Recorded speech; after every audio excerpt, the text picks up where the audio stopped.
For the week of May 5th, 2013, this is Gamer Escape News.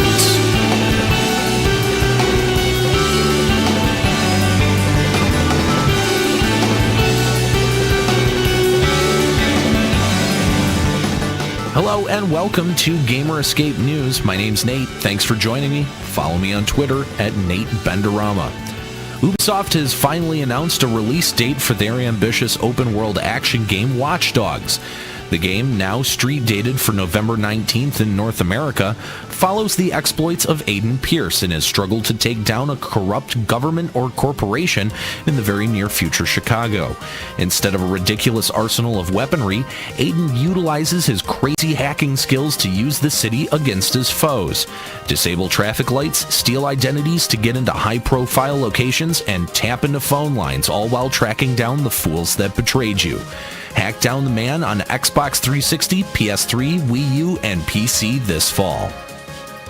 Will Wright, the creator of the SimCity series, has called the launch of the latest iteration of SimCity inexcusable. Electronic Arts, publishers of the game, have been under fire from gamers and critics alike for their implementation of a persistent connection-based system where users must be connected to the internet in order to play the game. When SimCity launched, EA's servers were so slammed that the game remained unplayable for almost a week. EA has defended the system, calling SimCity an MMO, while critics contend that online functions are minimal and should be optional. Oh, and Will Wright? He understands the rage, saying, "If you charge somebody $60 for a game and they can't play it, I can understand the outrage. If I was a consumer buying the game and that happened to me, I'd feel the same." Retro Studios, makers of the immensely successful Metroid Prime series, may have a new game coming down the pipe, according to the official Nintendo magazine.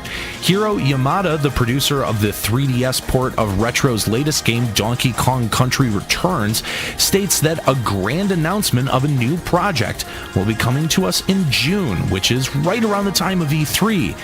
This, of course, begs the question with the lack of a Nintendo press conference at this year's E3. Will the grand announcement occur somewhere else? Hopes are high that we may see a Metroid 4 announced for the Wii U to give it some much-needed visibility.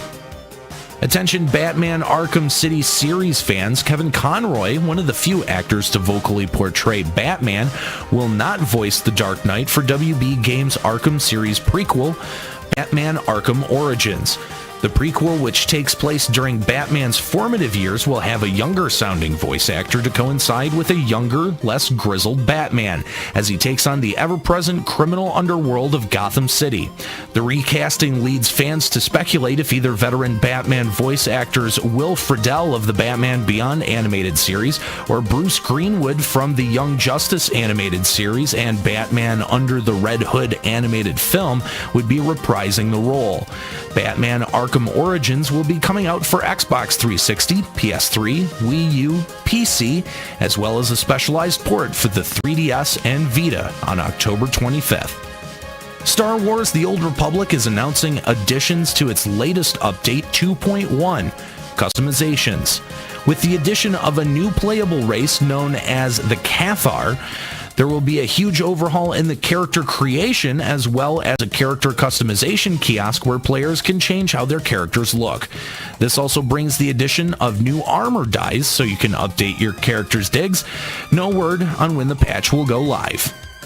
Attention Dragon's Dogma players, we have a public service announcement from Capcom. Due to a recent patch for both the original Dragon's Dogma and the recently released Dark Arisen, there's a bug that will permanently delete your save data forever. So please make sure that you back up your save data onto some kind of external media so that you don't lose your character. We know how hard you've worked at getting your Arisen, and we don't want you to lose all that progress. Dragon's Dogma Dark Arisen is out now for PS3 and Xbox 360.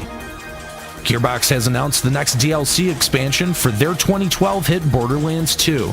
The expansion brings back fan-favorite character Tiny Tina, a profanity-laced, hot-headed, and dangerously maniacal preteen with a penchant for tea parties and explosions. Titled Tiny Tina's Assault on Dragon's Keep, the newest adventure sees the Vault Hunters taking on Dungeons & Dragons-inspired role-playing game Bunkers and Badasses for more loot, levels, and quests. Gearbox hasn't revealed much yet, but the DLC should be out soon, and the expansion will be part of the Season Pass content. It looks like EA is now going to be the primary publisher for Star Wars games. EA has secured an exclusive license to publish and develop Star Wars games, the company announced. EA Studios DICE, responsible for Battlefield, and Visceral, of course for Dead Space, will both make new games in the popular sci-fi franchise, and BioWare will continue to work on Star Wars games. Fan reaction has been mixed, ranging from Wookiee motherfucking shit to it might not be all bad. But then again, this is EA. And now a few reviews from some of our staff writers. This review of Far Cry 3 Blood Dragon brought to you by Frank Eslinger. The apocalypse has had an apocalypse in Ubisoft's totally radical new standalone expansion, Far Cry 3 Blood Dragon. Set in the distant year of 2007, cyborg commando Rex Power Colt is on a one-man mission to stop a renegade cyborg terrorist from destroying the world. Again. Are you a bad enough dude to wield a rocket-firing sniper rifle? Do you have the shuriken-throwing skills to pay the bills? That Robo-Panther is looking at you funny. Blow its head off with a quad-barrel shotgun. Blood Dragon embraces the blissful stupidity of the 80s action genre and runs with it screaming all the way down to hell. The titular Blood Dragons themselves are a spectacular laser-spewing sight as they mix dinosaurs with the tackiest neon that you can possibly imagine. If you can embrace the fact that Blood Dragon is quite possibly the stupidest game you may ever play, you will find immense joy in the experience. It's that kind of lovingly crafted stupidity that the gaming industry needs much more of. Oh, and you can give someone the middle finger anytime with just the push of a button. Enough said. Far Cry 3 Blood Dragon is out now for the PlayStation Network, Xbox Live, and Steam for just $15. This review of Injustice: Gods Among Us was written by Justin Tarlow.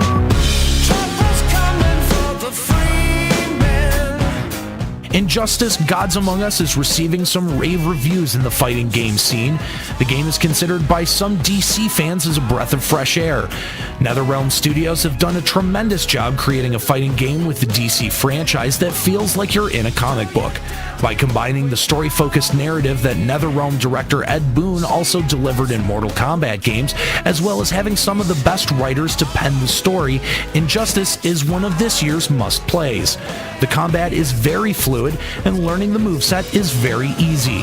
There are hours upon hours of content in this game that will keep you occupied even if you're just playing the story mode, as well as challenges for each character ranging from Batman to even Harley Quinn. Some fighting game fans may, however, have issues with the lack of rounds for the fights.